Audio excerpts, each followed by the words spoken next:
Jeudi 3 décembre 2020, bienvenue à la grande édition sur Esaü TV, les titres. Le Lions Club consacre les mois de novembre à la lutte contre le diabète, cette maladie qui tue en silence. Le Lions Club International a accordé cette année une attention particulière à la presse. Nous allons en parler dans cette édition. Le président de l'Assemblée nationale a reçu en audience ce jour une délégation du réseau des chambres des experts européens département Afrique de l'Ouest. Convoqué par la police hier, le duo ivoirien Petit Yodé et l'enfant Siro sont désormais libres de leur mouvement. Des détails dans un instant. Chaque enfant qu'on enseigne est un homme qu'on gagne. L'école est le lieu par excellence de l'éducation. Esaü. Étudiants, étudiantes, nouveaux bacheliers, parents d'élèves, une raison de plus pour choisir l'excellence. Et oui, bénéficier des demi-bourses et de réductions de scolarité à Esaü. Payer 250 000 au lieu de 500 000 en licence 1, 2 et 3 sciences juridiques, économiques, de gestion et en journalisme. Et pour les 100 premières inscriptions en administration des finances et administration générale, bénéficier d'une réduction et payer 400 000 au lieu de 500 000. En master 1 et 2, 500 000 au lieu de 800 000 en administration des affaires, 600 000 au lieu d'1 million en journalisme. Faites partie des 100 premiers inscrits en administration des finances et administration générale pour bénéficier de la réduction. Payez 800 000 au lieu d'1 million. À Esaü Cotonou et Parakou, la rentrée est effective. Le dossier d'inscription est disponible en téléchargement à l'adresse suivante www.esaü.bj/esaü2019 ou renseignez-vous à Esaü Cotonou au 96 80 55 11 98 98 14 00 90 93 65 21 à Esaü Parakou au 96 68 16 14 97 77 51 47 à Esaü, l'épanouissement et le développement est au cœur de notre succès. Esaü, l'excellence a un nom.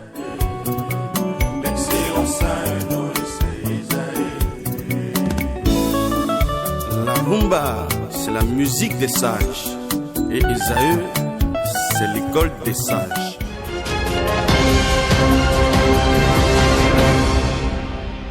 Mesdames et messieurs, bonsoir. Le président de l'Assemblée nationale, Louis Béounou Blavonou, a échangé avec une délégation du réseau des chambres des experts européens département Afrique de l'Ouest à son cabinet ce jour, jeudi 3 décembre 2020. Une délégation conduite par M.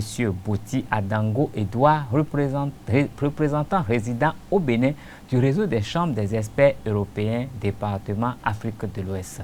Ils sont allés présenter leur organisation au président du Parlement béninois. Ils ont profité de l'occasion pour lui soumettre quelques préoccupations. M. Bouti Adango Edouard a, à sa sortie d'audience, déclaré que l'organisation est également une mission diplomatique et qu'elle compte dans ses rangs des investisseurs intéressés par le Bénin. Cette organisation œuvre également dans l'humanitaire. À ce titre, elle peut soutenir l'État béninois et sa jeunesse, a-t-il confié à la presse. 3 décembre 1992, 3 décembre 2020, ça fait exactement 28 ans que la communauté internationale célèbre la Journée internationale des personnes handicapées. Cette année, le thème choisi est reconstruire en mieux vers un monde post-Covid-19 inclusif, accessible et durable par, pour et avec les personnes handicapées. Comme nous le disons, plus rien pour nous sans nous. Les personnes handicapées doivent connaître leurs droits afin de les appliquer aux situations sociales qui s'imposent à elles. Faisons ensemble la promotion de bonnes pratiques dans le domaine du handicap et de la protection sociale en général. Le diabète est une maladie silencieuse qui ne se guérit pas, mais qui dégrade sérieusement la santé. La plupart du temps, il est trop tard quand il est découvert. Raison pour laquelle le Lions Club International lui consacre le mois de décembre tous les ans. Le Lions Club Cotonou Émeraude a consacré le mois de novembre dernier à sa sensibilisation et au dépistage de ce mal dans la société béninoise. Le Café Média Plus du vendredi 26 novembre dernier a donné lieu à une communication relative à cette campagne et au dépistage des journalistes. Comment détecter le diabète? Comment détecter le diabète? La réponse dans cet extrait. On dira tout simplement que le diabète est un taux de sucre élevé dans le sang et que c'est une maladie qui est caractérisée par une élévation chronique qui veut dire la même chose taux de sucre élevé dans le sang. Mais il est important de préciser deux caractéristiques. C'est une pathologie qui ne se guérit pas et c'est une pathologie silencieuse. Oui, oui. C'est une pathologie qui ne se guérit pas et c'est une pathologie silencieuse, c'est-à-dire qu'elle ne fait pas de bruit. Il faut se faire dépister pour savoir, et quand elle commence par se faire sentir, c'est qu'on est déjà au bord des complications. Le Lions Club intervient sur plusieurs domaines et le diabète en fait partie. Je crois que c'est au regard d'un certain nombre de problèmes de santé que le Lions Club a choisi, et ça ne date pas d'aujourd'hui, ça date depuis sa création. Donc on a 5 domaines et le diabète en fait partie. Alors, sur toute l'année, le Lions Club choisit de dédier certains mois pour parler de ces genres de maladies-là, dont le diabète. Donc, le mois de novembre est dédié à la sensibilisation sur les notions de prévention, de traitement et tout ce qu'il faut par rapport au diabète. Il faut sensibiliser et démystifier la maladie pour qu'on se rende compte que ce n'est pas qu'en consommant du sucre simplement qu'on peut être diabétique. Donc, il faut connaître son état de santé, savoir les prédispositions pour avoir cette maladie ou pas, si cela existe dans sa famille ou si nos comportements de tous les jours peuvent nous amener à avoir cette maladie-là. Malgré la dangerosité du diabète, il est possible de l'éviter. L'urologue endocrinienne, le docteur Sorel Sossou, donne quelques conseils au micro de nos reporters. Donc, la première recommandation pour toute personne qui veut se mettre à l'abri de cette maladie, c'est de manger sain et équilibré. Sain veut dire pas trop gras, pas trop sucré, pas trop salé. Maintenant, l'équilibre, c'est en rapport avec déjà le nombre de repas. Il faut forcément consommer 3 repas dans la journée. Donc, qui veut dire quand on dit se mettre à l'abri du diabète, ne veut pas dire sauter un repas pour que la glycémie soit normale. Vous avez droit à vos 3 repas, mais aucun de ces repas ne devrait être trop gras, trop sucré ou trop salé. Tous ces repas doivent contenir des fruits, des légumes, une protéine, c'est-à-dire une viande ou un poisson, et également contenir un féculent. Vous nommez spaghetti, riz, ablo, akassa, ce que vous voulez. Dans une assiette, il faut avoir tout cela. Également, la deuxième leçon, c'est par rapport aux boissons. Rappelez-vous que les boissons sucrées contiennent beaucoup de sucre. Donc le coca, les Fanta, les boissons industrialisées contiennent beaucoup de sucre. Et c'est dangereux pour une personne qui a déjà le diabète parce que ça peut faire élever sa glycémie quand la quantité n'est pas contrôlée. Et une personne qui n'a pas le diabète, qui consomme une quantité élevée de sucre, c'est néfaste parce que ça peut se transformer en graisse et augmenter sa quantité de graisse dans le sang. Donc, il faut préférer, voilà pourquoi on recommande de préférer l'eau aux boissons sucrées, aux boissons alcoolisées et à la bière. La troisième leçon, c'est de pratiquer une activité physique régulière. La régularité, c'est pas une fois dans la semaine, par exemple le samedi, on voit bien nos pères, nos parents qui font le sport le samedi ou le dimanche. Non, la régularité, c'est au moins chaque 48 heures. Donc, 3 à 4 à 5 fois dans la semaine, vous pratiquez une activité physique de votre choix pendant 35 à 45 minutes, donc 4 à 5 fois dans la semaine. Ça vous aidera à régulariser non seulement la tension, mais le taux de sucre dans le sang, faire diminuer le poids, et etc. Si vous faites tout cela, mais que malheureusement la glycémie s'élève, ou alors vous contrôlez chaque année votre tension, le périmètre abdominal, la glycémie, qui sont les facteurs qui sont souvent associés à une hyperglycémie. Donc vous contrôlez la tension, vous contrôlez votre poids et vous contrôlez votre périmètre abdominal. Et la dernière leçon, ça concerne les personnes qui doivent se faire dépister. C'est à partir de 10 ans, si l'enfant est en surpoids ou en obésité, il a le droit de se faire dépister, de contrôler sa glycémie une fois par an. Ou alors, si c'est un adulte qui est âgé de plus de 35 ans, il doit se faire dépister pour savoir s'il est diabétique ou pas.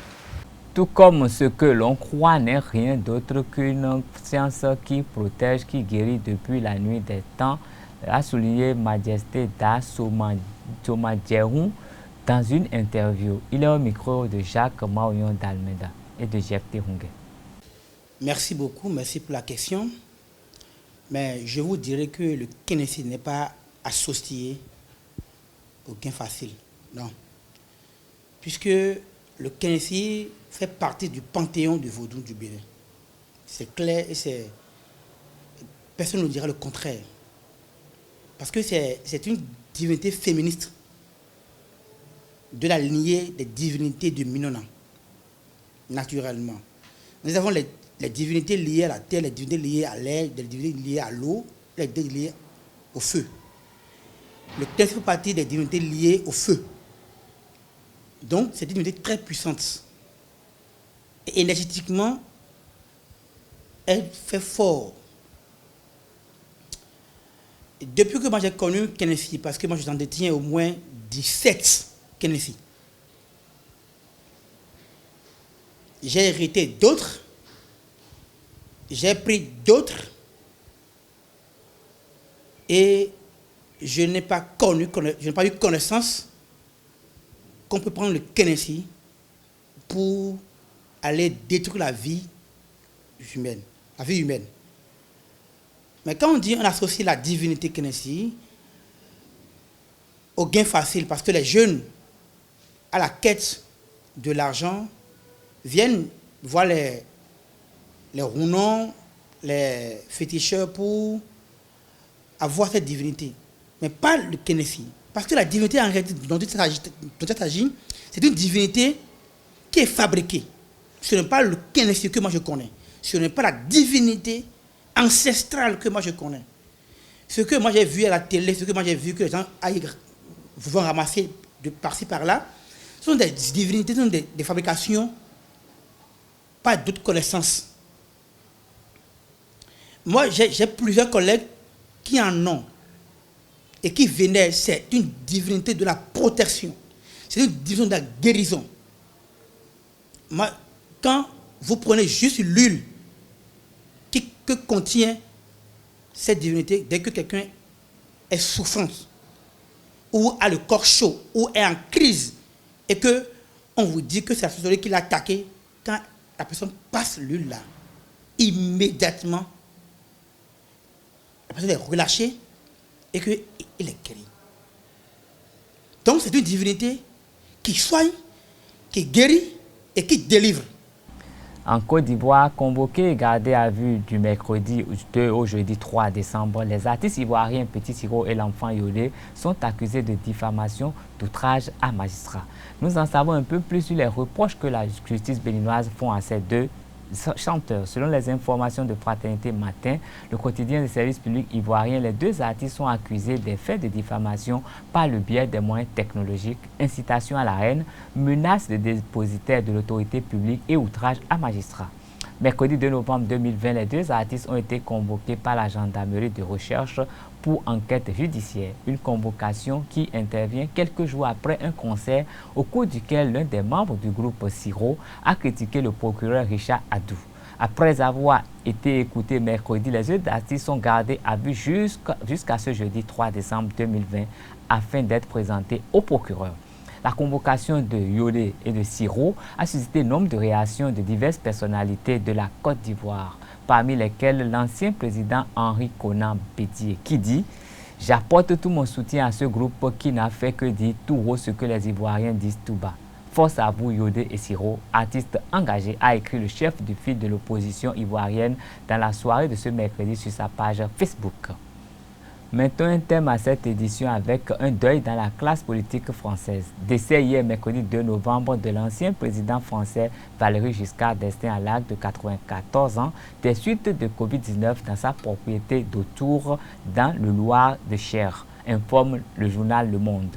Président de la République française de 1974 à 1981, Valéry Giscard d'Estaing a eu des relations particulières avec l'Afrique, notamment avec les chefs d'État dont il est accusé d'avoir fait et défait. Il est accusé d'être impliqué dans la chute de l'empereur centrafricain Jean-Bédel Bokassa. Le président français Emmanuel Macron lui a rendu hommage ce soir. Son image a notamment été ternie dans l'affaire des diamants de Bokassa. Ainsi se referme cette édition. Merci de garder votre position. À demain pour un autre rendez-vous avec les informations sur Esaü TV. Bonsoir.